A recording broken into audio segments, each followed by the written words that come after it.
페이지로 보면 116페이지입니다. 116쪽. 교회 재정의 원천. 교회 재정의 원천. 116쪽. 교회 재정의 원천. 야, 우리가 이 하나님 나라를 이렇게 이끌어가면서 하나님 나라는 이 재정학적으로 보면 국가 재정과 교회 재정으로 나눈다고 그랬죠. 자, 국가 재정 차원에서는 우리가 국가에도 복지 국가를 지향하는 현대 이제 이 국가는 기능이 다양할 수밖에 없어요. 그렇게 하다 보니까 방대한 재정 이제 자금들이 필요하죠.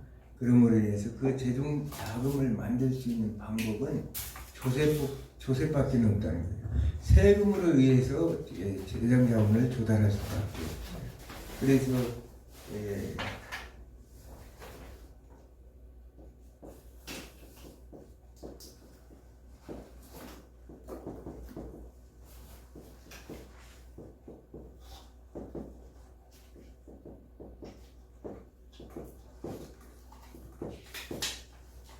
국가 재정은 이제 교세를 통해서 이루어지고 교회 재정은 헌금을 통해서 재원을 마련할 수밖에 없다는 사실입니다. 교회도 마찬가지죠. 교회도 우리가 교회는 예배하는 곳이지만 예배만 드릴 수 있는 것은 아니에요. 예배도 그래서 선교도 해야 되고 봉사활동도 해야 되고 교회 여러 가지 친교 등 다양한 이제 지금은 이제 교회 자체 내 일뿐만 아니라 사회적인 책임까지도 동반되고 있는 게 이제 오늘날 현대교회의 모습이라는 사실입니다.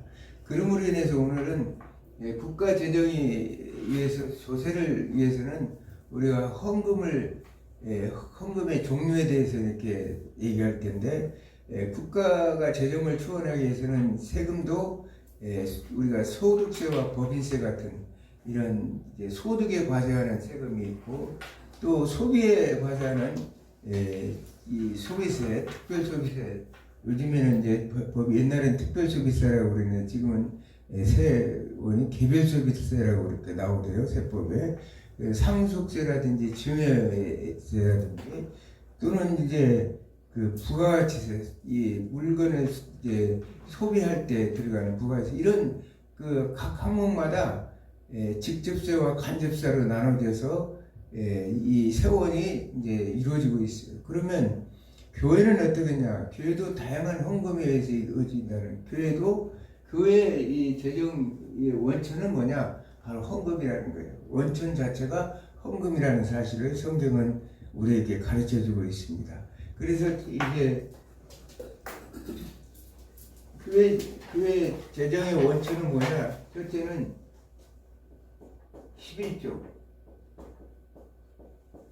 교회 재정의 가장 그래도 핵심적으로 이렇게 이루어지는 이제 헌금이죠. 11조는 옛날 우리도 여러 번 벌써 지금까지 구약부터 여기까지 여러 번 했기 때문에 오늘은 11조에 대한 자세한 강의는 이제 생략하려고 그래요. 왜냐하면 다른 내용들이 너무 많기 때문에. 자, 11조는 에세르라는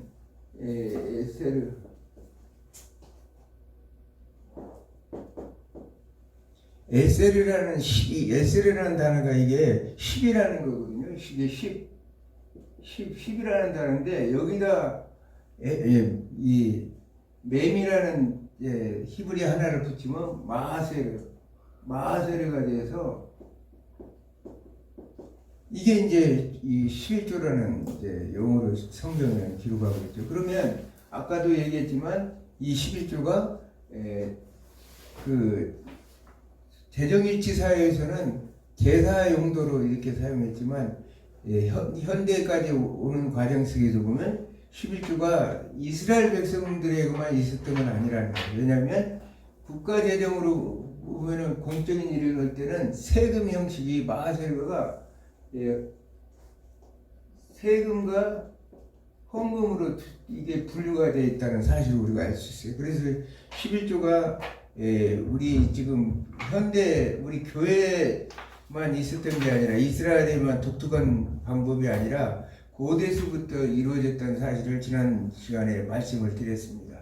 하나님께서 왜 그 이유를 보면 하나님께서 다른 일반 이스라엘 백성들이 아브라함이 창세기 14장에 드렸던 11조 이전에도 다른 데에서는 이 마아세라는 이 명목으로 해서 10분의 1을 자신들의 신들에게 바쳤다는 거예요. 제사장이나 왕들. 그러면 제사장에 바친 헌물은 뭐가 되겠어요?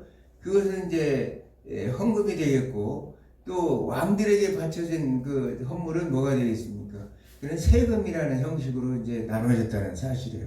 그렇게 해가지고 고대 사회에서도 계속적으로 이렇게 특별히 이제 우리가 헬라 시대에서도 첫 열매를 신에게 바치는 것이 아주 보편화되어 있었다는 거예요. 만약에 그렇지 않을 경우에는 사형까지 이렇게 처했다고 이렇게 기록하고 있습니다.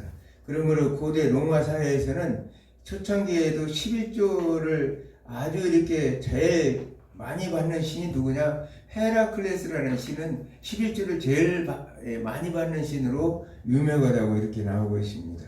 그러면서 로마의 사병들도 전쟁에 나가서 전리품이 이렇게 들어오면 제일 먼저 그 로마 사령관이 전리품 중에 10분의 1을 그 전쟁을 이기게 한 신에게 이제 바치는 그런 것이 당연한 것으로 생각할 정도로 이 11조라는 용도는 자신들의 신에게 바쳐지는 우리 이제 이스라엘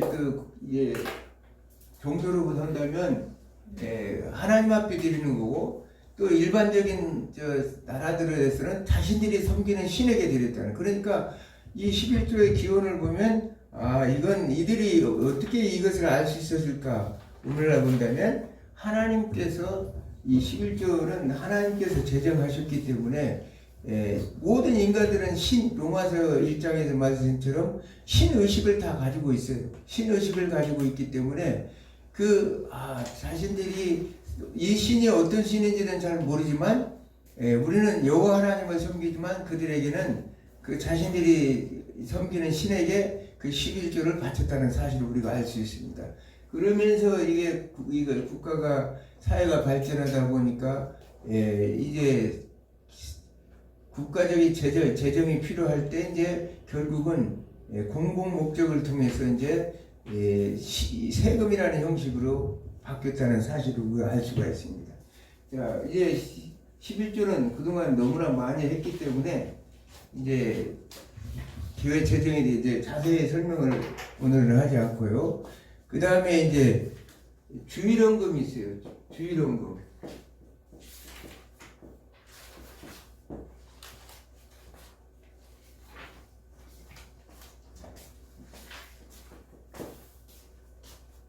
교회 재정의 원천으로 11조 다음에 또 교회에서 많이 하는 게 이제 주일헌금이죠.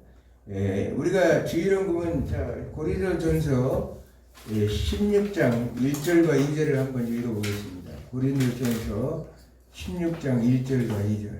고린도전서 16장 1절과 2절이요? 예. 성도를 위하는 연보의 간에는 내가 갈라디아 교회들에게 명한 것 같이 너희도 그렇게 하라. 매주 첫날에 너희 각 사람이 수입에 따라 와두어서 내가 갈 때 연보를 하지 않게 하라. 아멘. 자, 매주의 첫날 그 전에까지는 이제 우리는 구약의 율법대로 안식일 날 하나님 앞에 모여서 예배드리고 했지만 이제 초대교회 오면서는 매주일 첫날을 주일날로 정했다는, 매주 일요일날을 주일날로 정해서 각 사람이 그 얻은 수입에서 저축가해서 찾아와 그러면 이제 이렇게 해서 저축가해서 그때 헌금을 하라는 걸로 봐서는 아마 초대교회에서 공적인 예배를 드렸다고 우리가 알 수가 있습니다. 그러므로 인해서 사도시대 이후에는 속사도들이 그러고 보면 초대교회들이 더 이상 토요일을 안식일로 지키지 않고 일요일 곧 주일을 공적 예배로 모였다는 사실 우리가 알 수 있습니다. 그러므로 주 150년경 순교자 저스틴도 일요일에 모든 도시의 사람들은 한 곳에 모여 사도들을 글을 읽으라. 이날은 주님의 부활하신 날이다. 그래서 우리가 이 주일날을 기념하는 것은 예수 그리스도께서 새로운 시대를 창조하셨고 또 새로운 창조가 이루어진 날이기 때문에 이 날을 주일날로 주의 날로 정해서 우리는 모여서 이제 헌금을 하게 돼 있어요. 그러므로 인해서 신명기 16장 16절의 말씀처럼 너희가 빈손으로 오지 말고 하나님 앞에 빈손으로 오지 말라고 이렇게 성경은 말하고 있죠. 구약에서도 여러 가지 5대 제사인 번제, 소제, 화목제, 속죄제, 속건제와 같은 그런 제도 속에서도 그 예물이 드렸던 것처럼 주일날은 매주의 첫날 이 오늘 16장 1절에 보면 연보를 했다 이렇게 알 수가 있습니다. 그래서 주일 헌금은 이렇게 해서 주일날 준비했다가 이제 드리는 헌금을 주일 헌금으로 이제 제 교회 재정의 원천으로 쓰고 있다는 거예요. 그러면 그러면 이 주일 헌금은 어떤 방법과 목적과 마음을 드려야 하는가? 이제 첫째는 성도들을 섬기기 위해서 준비함으로 드려야 된다는 거예요.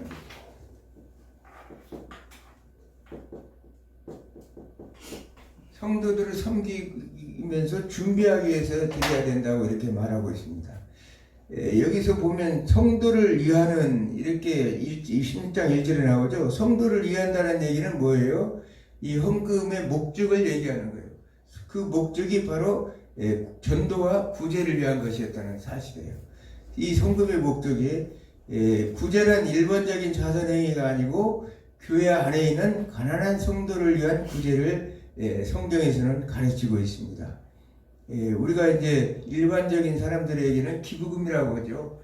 기부금을 납부한다고 그러지만 여기서는 이제 우리는 구제헌금이라는 것은 바로 교회 안에는 가난한 성도들을 위해서 한다는 거죠. 그 헌금을 미리 준비해야 된다고 성경은 말하고 있습니다. 그래서 헌금을 드리기 전에 많은 사람들은 시험에 따르게 되죠. 그래서 억지로는 고린도후서 9장 5절에 보면 9장 5절에 보면 고린도후서 9장 5절에 보면 5절에 그러므로 내가 이 형제들로 먼저 너희에게 가서 너희가 전에 약속한 연보를 미리 준비하게 하도록 권면하는 것이 필요한 줄 생각하였노니 이렇게 준비하여야 참 연보답고 억지가 아니니라. 아멘. 자, 우리가 헌금은 아까도 얘기했지만 이렇게 섬기기 위한 목적인데 그 모든 것들은 주일날 헌금할 때 준비하는 마음으로 해야 된다는 거예요. 그리고 헌금을 드리기 위해서는 억지로 한다는 이 영어로는 탐심을 가지는 이렇게 이런 단어로 이렇게 영어 성경에는 나와 있어요. 탐심을 가지는. 그래서 억지라는 것은 왜냐하면 이 헌금에 이 드리는 그 이유가 목적이 바로 하나님 앞에 드리는 것이기 때문에 이것을 기쁜 마음으로 준비하는 마음으로 드려야 되는데 억지로 드리면은 그것은 우리가 탐심이 들어오기 때문에 억지로 들어온다. 하나님의 것을 하나님 거로 인정하지 않고 드리기 때문에 그런 마음이 들어온다고 이렇게 성경은 말하고 있는 것입니다. 너희들에게 탐심을 가지지 말고 준비해서 드려야 된다. 그래서 주일날을 헌금할 때는 항상 우리가 돈이 들어올 때는 지난번에도 얘기했지만 11조, 주일헌금, 감사헌금, 성교회헌금 이런 각 헌금별로 이렇게 미리미리 다 준비하고 떼어놓으라고 그랬죠. 지난주에 이제 강의할 때 그렇게 이제 미래 헌금의 용도에 따라서 그렇게 해야 된다고 이렇게 말하고 있습니다. 그러므로 인해서 개인적 목적으로 사용하는 물질과 구분하여 미리 헌금의 용도에 따라 준비함으로 예비해두었다가 주일날 드리는 것이 정상적인 헌금이라는 거예요. 두 번째는 감사함으로 자원하는 마음으로 드려라.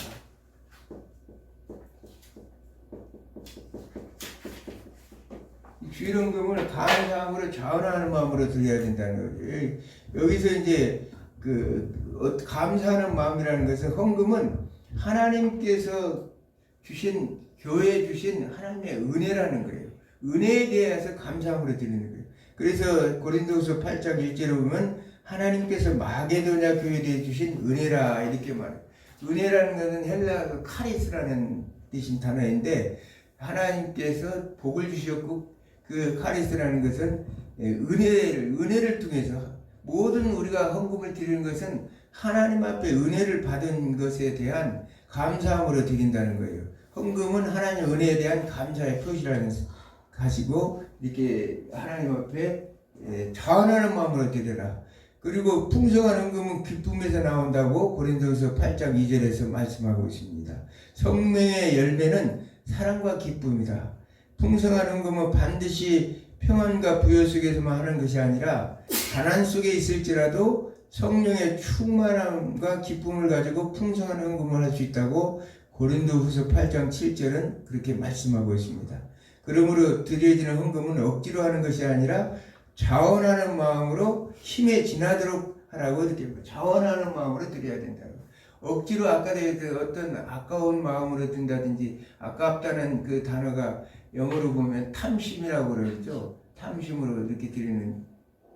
그런데 자원하는 마음으로 기쁜 마음으로 하나님 앞에 은혜 받음과 은혜에 감사하는 마음으로 드리는 것이 성경의 주일헌금을 드리는 의의와 목적이라는 거예요. 세 번째 헌금은 사랑과 진실함을 증명한다. 사랑의 진실함을.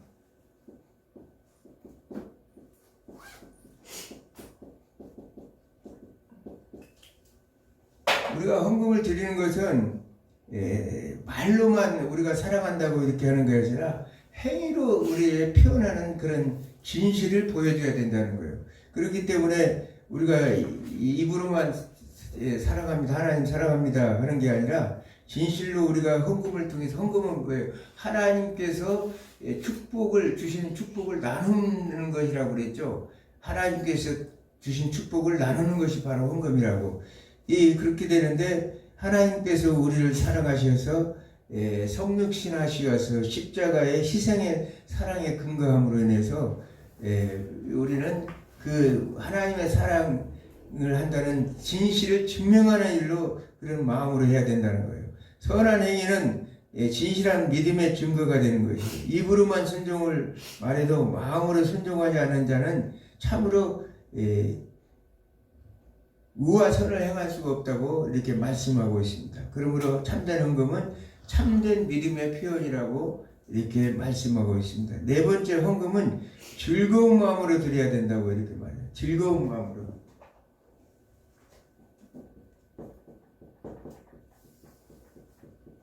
헌금은 즐거운 마음으로 드려야 된다.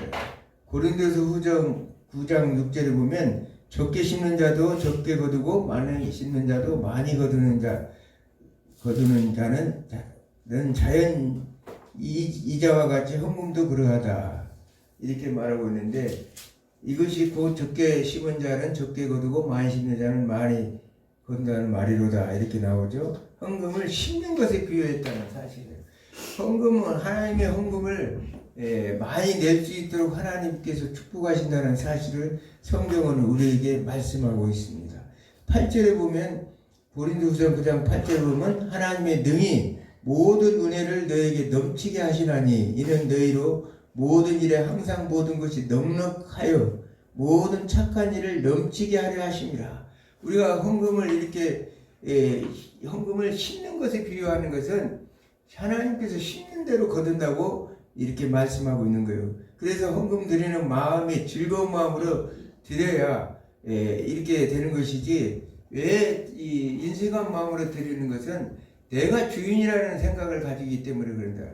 주신 이 은혜를 받은 사람은 당연하게 즐거운 마음으로 하나님한테 드리게 되어 있어요. 이 모든 것은 하나님으로부터 오셨구나 이런 생각을 가지기 때문에 당연히 즐거운 마음으로 드리는데, 인색한 마음은 이것이 내 것이라는 마음 때문에 인색함으로 하는 자들은 그렇게 드릴 수가 없다는 사실이에요. 그래서 참된 이 세상의 참된 소유자는 이 세상을 만드신 하나님뿐이라는 사실을 생각하면서 헌금을 드려야 된다는 사실입니다. 자, 역대상 구약의 29장에 보면 다윗은 성전 건축을 위해서 자신과 온 백성이 바친 헌금과 헌물에 대해서 하나님께 이렇게 말했어요. 자, 천지에 있는 것이 다 주의 것이로 소이다. 나와 나의 백성이 무엇이간데 이처럼 즐거운 마음으로 드릴 힘이 있었나이까. 모든 것이 주께로 말미암아 싸우니 우리가 주의 손에서 받은 것으로 주께 드렸을 뿐이니이다. 이 모든 물건이 다 주의 손에서 왔사오니 다 주의 것이니이다. 다윗은 하나님 앞에 그 백성들과 함께 모든 예물을 드릴 때 이 모든 것은 하나님께서 주신 것이고 당연하게 하나님께 드린 것이기 때문에 즐거운 마음으로 하나님 앞에 드려서 다윗이 그러면 이 모든 이제 전리품이나 이런 것들이 노력도 않고 땀 흘려 수고하지 않았을까요? 왜냐하면 전쟁에서 다윗은 수없이 많은 피를 흘리고 힘든 과정에서 전리품도 하고 땅도 차지하고 했을 거예요. 그런데 다윗에게는 이 모든 것을 이루게 하신 분이 바로 하나님이라는 사실을 고백하면서 우리가 사울과 다윗의 차이라는 것은 이 모든 것에 하나님의 주권을 인정했다는 거예요. 다윗은 그런 범죄한 사실도 있고 여러 가지 하면서도 하나님의 마음에 합한 자라는 인정을 받은 것은 무엇보다도 그 모든 것을 하나님의 주권을 인정하고 내게 이런 모든 주신 은혜를 베푸시고 내가 싸워서 전쟁에서 이기게 한 것도 하나님의 은혜고 이 전리품을 이렇게 얻게 한 것도 하나님의 은혜라는 그런 고백에서 하나님께서는 다윗을 하나님이 축복해 주신 걸 봅니다. 그러나 사울에게는 그것이 없었어요. 내 모든 것은 내가 왜냐하면 내가 내 전쟁에서 얻은 전리품이 이거 내 것이라고 생각하기 때문에 그가 기쁨으로 하나님 앞에 제물로 드리라는 것을 안 드리고 남겨뒀다가 결국은 왕권까지 박탈되는 그런 억울한 일을 당한 거 봅니다. 우리는 하나님께서 우리를 죄와 멸망에서 구원한 것을 깨닫는다면 나의 모든 것이 다 하나님의 은혜의 선물이라는 것을 절실하게 느낄 것입니다. 물질은 나의 지상생활을 위해 하나님이 허락하신 복의 일부분에 불과한 것입니다. 그것보다 다 하나님의 영광을 쓰도록 내게 주신 것입니다. 그렇다면 마땅히 즐거운 마음으로 드리는 것이 당연하다는 거예요.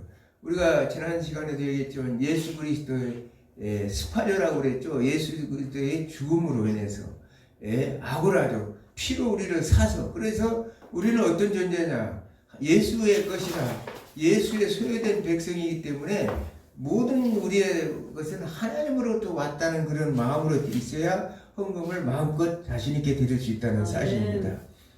다섯 번째 헌금은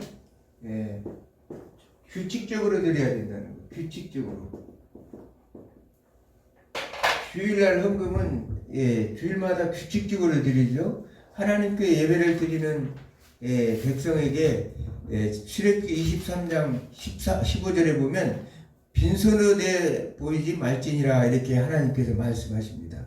그래서 예배는 반드시 헌금이 드려야 된다는 거예요. 내가 오늘 새벽에 기도하다가 이 생각이 딱 나더라고요. 과거에 이제 어렸을 때예요. 어머니가 이제 주일날 교회를 가는데 주일 헌금이 없다는 거예요.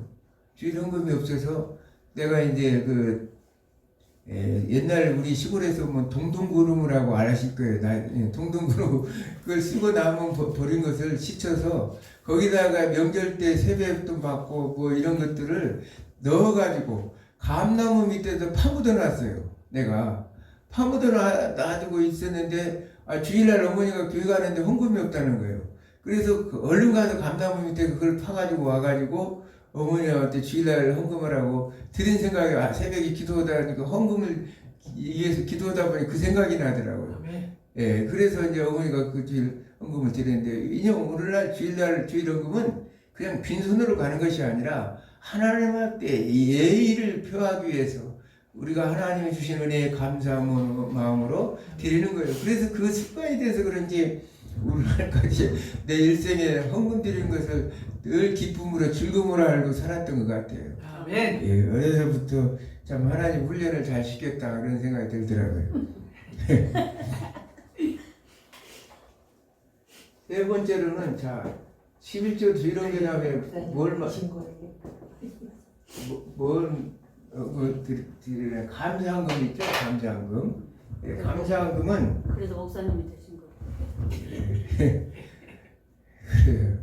참 하나님 앞에 드리는 건 나는 정말 기쁜 마음으로 늘 이렇게 드리는데 하나님이 좀 인색하지 마시고 좀 손을 크게 펴시면 좋겠다 그런 생각이 들더라고요. 아멘. 예. 자, 이 감사라는 말은 남에게 친절을 받았을 때 그에 대해서 마음속에 느끼지는 따뜻한 정과 그에 보답하고자 하는 심정을 감사라고 이렇게 말하죠. 그래서 우리는 감사를 누구에게 합니까? 하나님의 은혜에 이 받은 것에 대해서 감사해서 보답하는 마음, 심정으로 우리는 감사헌금을 드리는 거예요. 이 하나님의 사랑을 구체적으로 행동을 움직일 때 그게 이제 바로 감사하다는 사실을 우리가 알 수 있습니다. 그래서 구약의 그 이스라엘 백성들은 예배 의식에서 뚜렷하게 나타나는데 축제 구약의 이제 예루살렘을 향하여 올라가는 축제 행렬은 보통 즐거운 소리와 감사의 노래로 가득히 차 있었다 이렇게 말하죠. 그러면서 성에 들어갈 때에도 감사를 드리며 들어갔고 또 예배 자체에도 감사의 노래로 구약의 시대에는 가득 찼다는 것을 봅니다. 이스라엘이 여호와께 감사드린 이유는 뭐냐? 여호와가 자기 백성들의 맺어진 언약대로 그들을 늘 보호하시고 그들이 전쟁 속에서도 하나님이 지켜주셨고 그들의 어떤 환경 속에서 하나님이 돌보셨다는 것, 언약의 신실함에 대한 하나님의 감사라는 사실이에요. 우리도 마찬가지예요. 오늘날 예수 그리스도의 보혈의 피로 씻어서 저 악한 죄악 가운데서 우리를 건져주신 그 은혜에 감사함으로 하나님 앞에 우리는 감사의 예물을 드립니다. 우리는 누가복음 17장에 나와 있는 열 문둥병 환자를 우리가 알 수가 있어요. 17장에 보면 예수님께서 예루살렘으로 이제 올라가실 때 사마리아와 이 갈릴리 사이에 지나가다 10명의 문둥병자를 만나죠. 그 중에서 이제 분명히 예수님이 고쳐주시고 너희들이 제사장에게 가서 보여라. 그 당시에 제사장이 그것을 확인해야 그들이 이제 문둥병이 이제 완전히 고쳐진 걸 확인해야 그 이스라엘 공동체로 들어갈 수 있기 때문에 그렇다는 사실이에요. 그런데 다른 9은 전부 그냥 갔는데 한 사람 사마리아인이 한 사람이 예수님 앞에 찾아와서 예수님 앞에 감사를 표시를 했던 걸 봅니다. 그러므로 예수님이 내 믿음이 너를 구원하였느니라 이렇게 예수님이 말씀하시죠. 그래서 우리는 이 문둥병자와 같은 존재였어요. 영원히 죽을 수밖에 없는 존재인데 하나님께서 우리들에게 그 모든 죄악된 우리 영원히 죽을 수밖에 없는 존재들을 구원하셨고 우리를 하나님의 자녀로 삼아주셨고 이 예수 그리스도 신부로서 우리는 또 앞으로 혼인잔치를 맞을 그런 신부로서 살아갈 수 있도록 해준 것이 그 은혜에 감사해서 우리는 늘 감사하는 예물을 하나님 앞에 드려야 된다는 사실입니다. 감사는 그러므로 인해서 하나님을 기쁘시게 한다고 시편 90편 1절에 이렇게 말하고 있습니다. 감사는 하나님께서는 신자들에게 감사를 통해서 이제 제물을 드려야 된다. 시편 116편 17절에는 감사제는 제물을 드려야 하는 것이다. 이렇게 감사할 때는 반드시 예물이 들어가야 된다는 거예요. 그러므로 감사헌금은 하나님의 은혜에 대한 감사의 신앙 고백의 표현이라는 사실입니다. 그러므로 성경은 감사의 제사를 하나님께 드리라고 시편 50편 14절에 이렇게 우리에게 말씀하고 있습니다. 오늘날 교회에서도 실시되는 감사헌금에는 세일감사헌금, 건강감사, 사업감사, 행사감사, 신방감사, 관원상제감사 등 이렇게 여러가지 많은 감사가 많이 헌금을 하죠. 이런 감사헌금은 하나님의 명령이고 규칙적이며 의무인 것을 성경은 우리에게 가르치고 있습니다. 네 번째 우리가 교회에서 드리는 헌금이 절기헌금이죠. 절기헌금. 절기헌금. 구약 성경에서는 우리가 잘 알지만 유대인의 3대 절기, 유월절, 맥주절, 초막절 이런 3대 절기가 있죠. 이스라엘 백성들에게 남자들은 우리가 과거에 공부했지만 신명기 12장 5절에 하나님의 자기 이름을 두려고 택한 곳 중앙 성소에 1년에 3번씩 절기 때마다 가서 하나님 앞에 예배를 드리라고 말씀하고 있습니다. 신명기 16장 16절에 17절에는 너희 중 모든 남자는 1년에 3차 곧 무교절과 칠칠절 초막절에 하나님 여호와의 택하신 곳에서 여호와께 보이되 공수로 여호와께 보이지 말고 각 사람이 내 하나님 여호와의 주신 복을 따라 그 힘대로 물건을 드릴지니라 이렇게 말하고 있어요. 그래서 6월절은 이스라엘 백성들에게는 출애굽을 기념하는 것이기 때문에 오늘날로 같으면 우리가 정말 예수 그리스도를 통해서 이제 속죄받은 그 십자가의 죽으심을 통해서 구원받은 그날로 우리는 생각할 수 있습니다. 그 다음에 맥주절, 초실절, 칠칠절, 오순절이라고 이렇게 얘기하는데 미의 첫 민이나 보레의 첫 열매를 드린 뒤로부터 77, 49 해서 그 다음 50일 되는 해에 되는 날에 이제 하나님 앞에 맥주절, 칠칠절이라는 절기로 하나님 앞에 예물을 드리고 수장절은 장막절이라고 그러죠. 초막절. 추수가 다 끝난 이후에 광야에서 우리가 장막 생활을 했던 것을 기념하면서 하나님의 은혜에 감사해서 드리는 절기예요. 그러면 신약성경에서는 이 절기들이 다 필요한가? 물론 오늘날 시대가 다르기 때문에 지난번에 의식법은 불연속성이라고 그랬죠. 의식법은 불연속적이지만 그러나 그 정신은 그대로 남아있다 이런 얘기를 했습니다. 예수님께서는 누가복음 2장 41절에 보면 부모가 해마다 유월절을 당하면 예루살렘에 가더니 이렇게 말하고 유대인의 유월절이 가까운지라 예수께서 예루살렘을 올라가시니라 하고 요한복음 2장 13절에 기록하고 있어요. 그러므로 예수님께서는 생전에 계실 때 유월절을 이렇게 지켰다는 사실을 우리는 알 수가 있습니다. 이를 통해서도 예수님 당시에도 구약의 율법을 그대로 지키고 있었다는 사실이에요. 그러나 오늘날 현대는 그 구약의 이미 율법이 예수 그리스도를 통해서 완성되었기 때문에 오늘날 우리는 그 하나님 앞에 드리는 절기의 신앙의 이 율법의 정신만을 우리는 와서 우리가 하나님 앞에 드리는데 오늘날 우리는 성탄절을 드리죠. 그리고 부활절, 또 추수감사절, 또 신년주일, 맥주감사절들은 유대인들의 날짜와 드리는 방법은 다르지만 오늘날 우리도 드리고 있다는 거예요. 현대교회에는 이스라엘 백성들이 지켰던 절기보다 더 깊이를 가졌다. 왜냐하면 현대교회에서는 추수나 맥주감사절처럼 우리가 농경사회가 아니기 때문에 그건 드리지 못하지만 그 마음은 우리들이 수고하고 노력한 소득을 축복하신 하나님 앞에 감사함으로 드릴 수 있다는 사실이에요.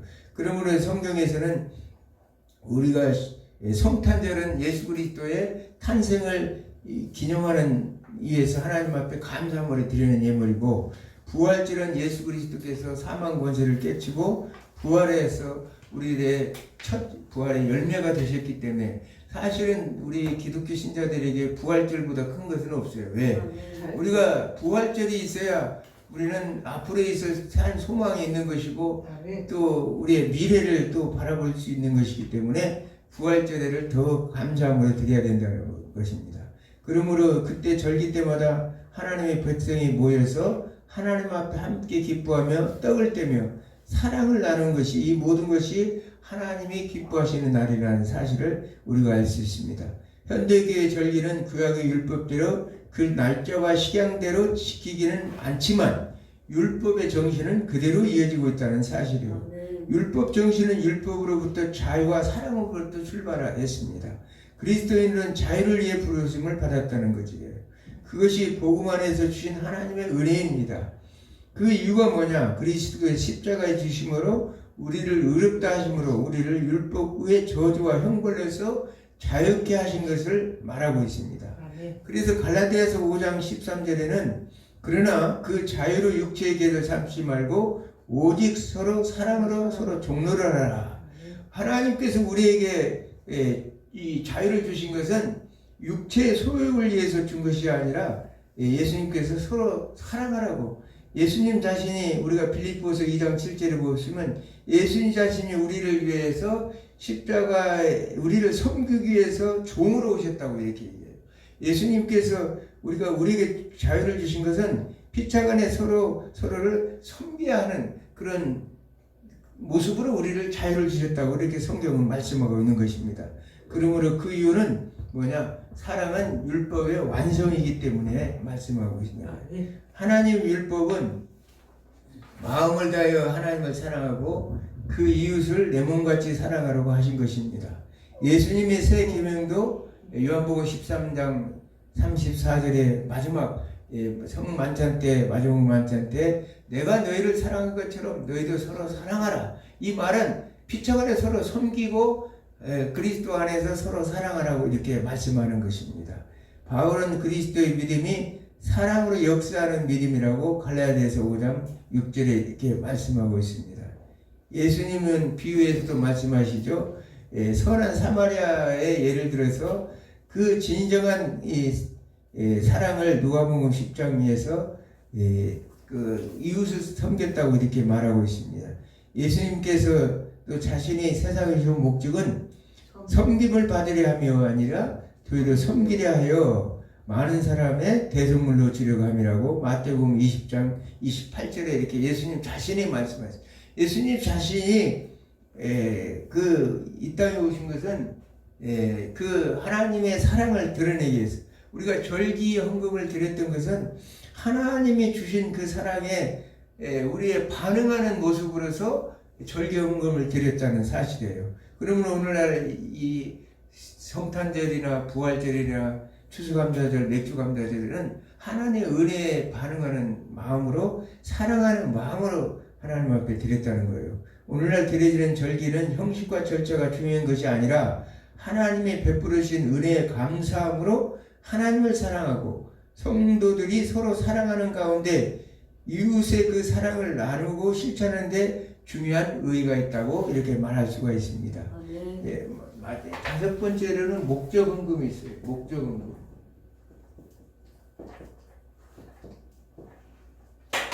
세금에도 목적세라는 게 있어요. 세금에도 목적세가 있어요. 교육세라는 것은 헌금의 목적이 세금의 목적이 그것을 받아서 교육비 지원하기 위해서 이제 받는 것들이 있습니다. 그러면서 농어촌 특별세 같은 것이 이제 목적세고 또 교통세, 교통에너지, 환경세 이런 것들이 다 목적세예요. 세금에서도. 그러면 헌금에도 목적헌금이 있다는 거예요. 특별한 목적헌금이란 특별한 목적을 위하여 특별히 바치는 헌금을 말하는 것입니다.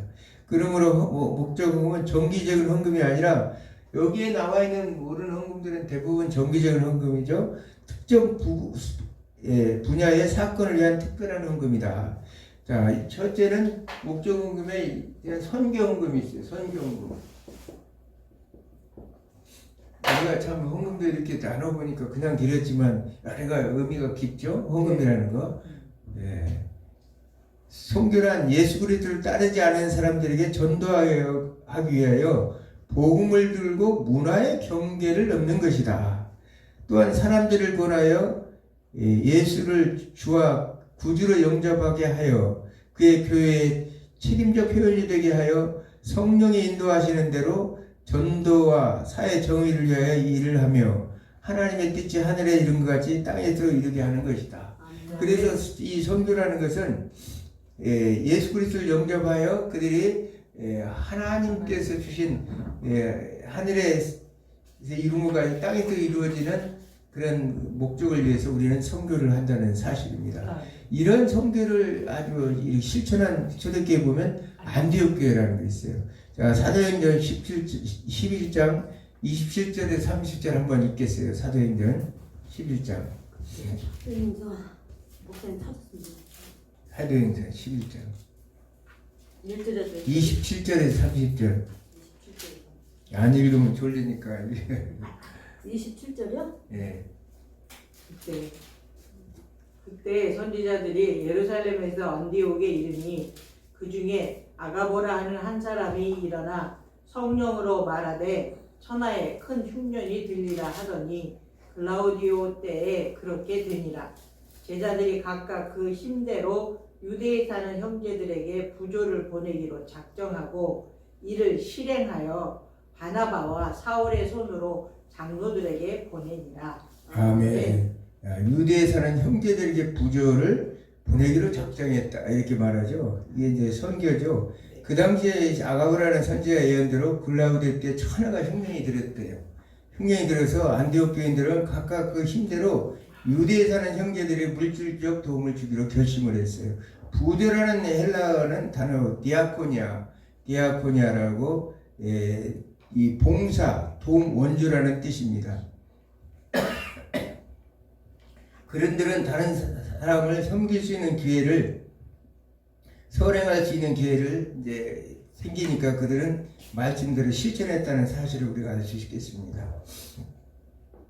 안디옥 교회가 바른 교회인 이유는 이들은 받은 것을 나눌 줄 아는 교회라는 사실이에요. 예루살렘 교회로부터 그들은 뭘 받았어요? 복음을 비친 자예요. 왜냐하면 그곳으로부터 이제 복음이 전파되었기 때문에 그래서 받은 것을 그들은 물질로서 나눴다는 사실이에요. 복음을 받아들인 지 1년 만에 나눠주는 교회가 되었다는 사실입니다. 이렇듯 이방교회와 예루살렘 교회는 그리스도 안에서 하나가 되었고 서로 무거운 짐을 나누어 줄 줄 아는 참 교회가 되었다는 사실을 알입니다.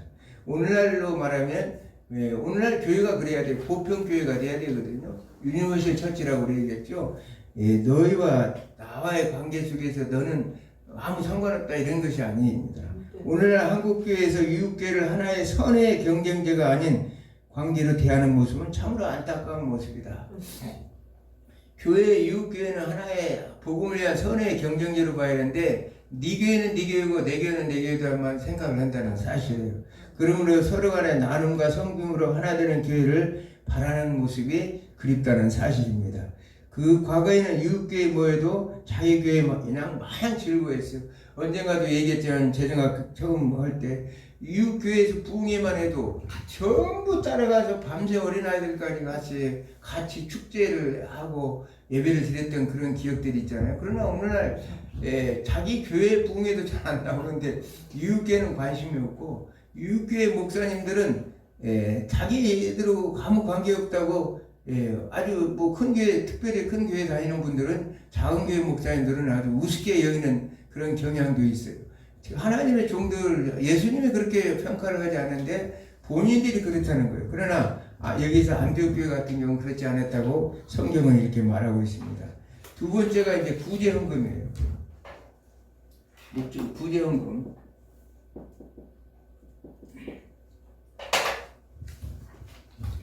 구제라는 단어는 헬라어로 보면 엘라에 모시네라는 단어인데 동정, 불쌍한 자를 구제한다는 이런 단어예요. 영어로는 arms라고 하죠. 원조.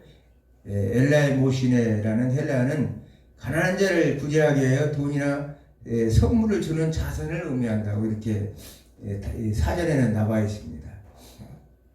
구약에서 우리는 이 구제를 위해서 하나님께서 신명기 5장 15장 11절을 보면 이스라엘 사람들은 관용과 경례 있는 가난한 사람과 구하는 자들에게 손을 널리 펴는 것을 즐거워했다고 이렇게 기록하고 있습니다.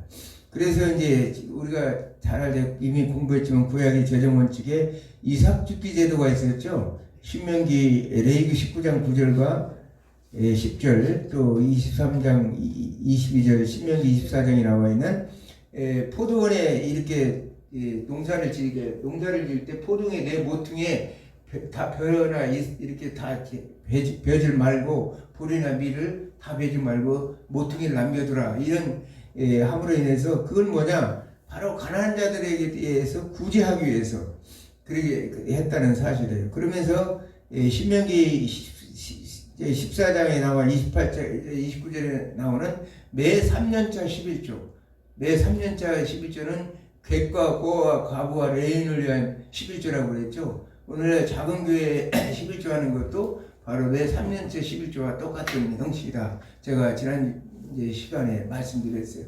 이렇게 이제 실천했다는 그게 바로 이 형제를 사랑하는 사랑으로 됐다는 거예요. 그러면서 마지막으로 휴경제도 7년째 되는 농사를 짓지 않은 휴경제도를 했어요. 오늘날 농법제도와는 달리 하나님의 뜻은 뭐냐? 7년째 되는 날은 모든 이 농작물 자체가 뭐냐 공동 소유라는 의미를 가지고 있어요. 그래서 객이나 거하나 관한 사람이나 이웃이나 모든 사람들이 공동 소유이기 때문에 그냥 농사를 안 짓고 자생적으로 발생한 열매들이 있을 거 아니에요. 그런 것들을 자기 소유로 따먹을 수 있게끔 만들었다는 거예요. 그게 하나님에서 참 기가 막힌 구약의 재정 원칙을 성경은 말하고 있습니다.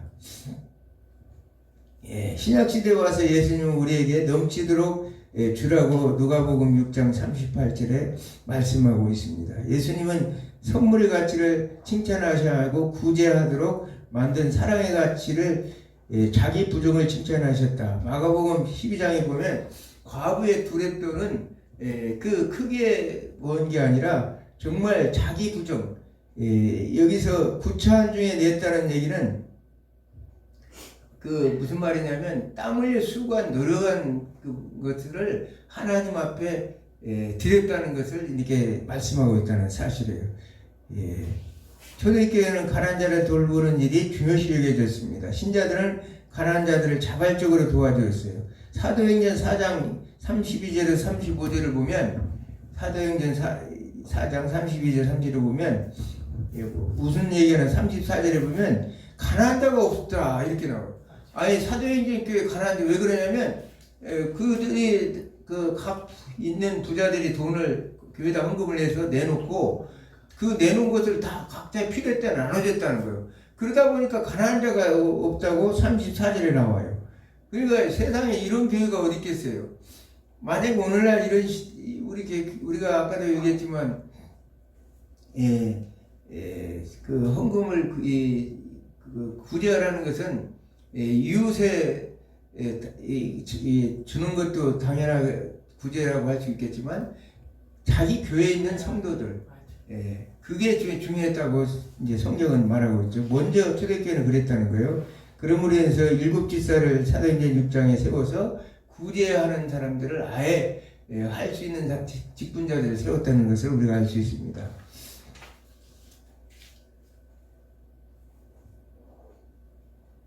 에베소 2장 4장 28절에는 궁핍 환자를 돕기 위해서 정직하게 일하라고 이렇게 말하고 있습니다. 이처럼 구제행위는 하나님을 기쁘게 하게 하는 제물이요 신앙이 살아있음을 증명하는 것이요 신앙 고백의 진실을 시험하는 것이다 이렇게 말씀하고 있습니다. 구제헌금은 신앙을 고백하는 성도들의 믿음의 증거들이요 이웃사랑의 실천을 통한 하나님의 뜻을 이루는 것이라는 사실을 성경은 말씀하고 있습니다. 이제 세 번째로 이제 여기에서 건축헌금 있죠. 건축헌금. 건축헌금이 이제 건축헌금은 교회 건축을 위해서 이제 이렇게 하니까 건축은 제가 이제 교회 건축한다고 참 집을 2번이나 받쳐 드렸는데 드려본 자들만은 알아요. 드려본 자들만 알아. 왜냐하면 아까도 얘기했지만 즐거운 마음으로 기쁜 마음으로 내가 해야 될 그런 당연한 의무이기 때문에 드리는 것이지 세상 오늘날로 얘기한다면 돈 아깝지 않은 사람은 없죠. 그러나 하나님의 것을 하나님 거로 인정하기 때문에 내 모든 것을 사실 맨지목으로 올라와서 정말 여기서 자수성가했지만 그 만든 내 집을 하나님 영광을 위해서 드렸고 또 드리고 나서 또 열심히 일해서 또 벌고 나서 또 이제 마련한 것을 주님 교회를 건축하는데 또 드렸어요. 그러는데 이 건축헌금이라는 것도 목적헌금이라는 사실을 이렇게 말하고 있습니다. 그 다음에 이제 비품헌금 같은 거 이렇게 하죠. 다섯 번째는 작정헌금. 비품헌금 이런 것들도 작정헌금. 이게 작정헌금 이게 성도들을 시험을 많이 들게 만드는 것입니다. 작정헌금. 왜냐하면 작정헌금은 서원예물 즉 서원헌금에 해당되는 것인데 하나님께서 내가 이렇게 드리겠다고 약속하는 일입니다. 일반인들에게 하는 것은 서원헌금이라고 하지 않습니다. 믿음으로 하나님 앞에 작정해서 드릴 때 그걸 서원헌금이라고 하는데 이것은 잘못해서 사람들 눈치 봐서 해서는 절대 안 된다는 거예요. 왜냐하면 하나님과 약속을 헌금을 함부로 해서 작정해서는 절대 안 돼요. 우리가 직분자 뭐 세울 때 눈치 보가면서 얼마씩 이렇게 평균적으로 나눠서 하자 뭐 이렇게 하는데 장로님 장립 이렇게 장로 세울 때 이렇게 하는데 이런 식으로 해서는 안 된다는 거예요. 왜냐하면 분명하게 자기가 감사함으로 믿음으로 이렇게 서원해서 드려야지 그렇지 않다는 거예요. 그 다음에 6번째 기타 헌금이 있는데 구역 헌금, 각종 헌신 예배, 또 헌신 예배 헌금, 생일마다 생일 감사 헌금, 붕의 헌금, 장학 헌금 등 이런 것들이 목적 헌금이라고 말하고 있습니다. 결론적으로 이제 말씀드립니다. 교회 재정의 수입은 헌금에 의해서 다양한 형태에 의해서 한 목적을 이루기 위해서 드려지고 있다는 사실입니다. 그래서 헌금은 교회 공동체를 관리하고 유지하는 데 필요한 의무이며 하나님 은혜에 대한 감사의 표현이다. 그리고 무엇보다도 헌금은 드린 자의 믿음과 마음이 중요하다 하겠다. 모든 만물이 창조자 하나님의 것이고 하나님의 것으로부터 왔다는 그런 것을 하나님의 것의 일부를 내가 하나님 앞에 감사함으로 드리는 것이 중요하다는 사실입니다. 그리고 헌금은 자기에 있는 것 중에서 마음에 정한 대로 즐거운 마음으로 드려야 한다고 고린도후서 9장 7절에 말씀하고 있습니다. 예수님은 과거에 구차한 중에서 드린 헌금을 귀하게 여기셨습니다. 여기서 구차한 헌금이라는 것은 땀을 흘려서 정당하게 벌어서 낸 헌금을 이렇게 말하는 거예요. 정당해서 벌어서 낸 헌금을 그냥 어디 가서 도둑질 한다든지 사기쳐서 버는 것을 하나님 앞에 드린 것은 하나님 기뻐하지 않는다고 이렇게 말하고 있습니다. 부정한 돈은 하나님도 기뻐하지 않는다는 거예요. 광야에서 어린 소년이 오병의 기적적인 역사를 위해서 드렸던 그 보리떡 5개와 물고기 2마리는 엄청난 정말 많은 사람들을 배고픈 사람들에게 풍요하게 즐겁게 그들을 했던 것을 우리가 볼 수 있습니다.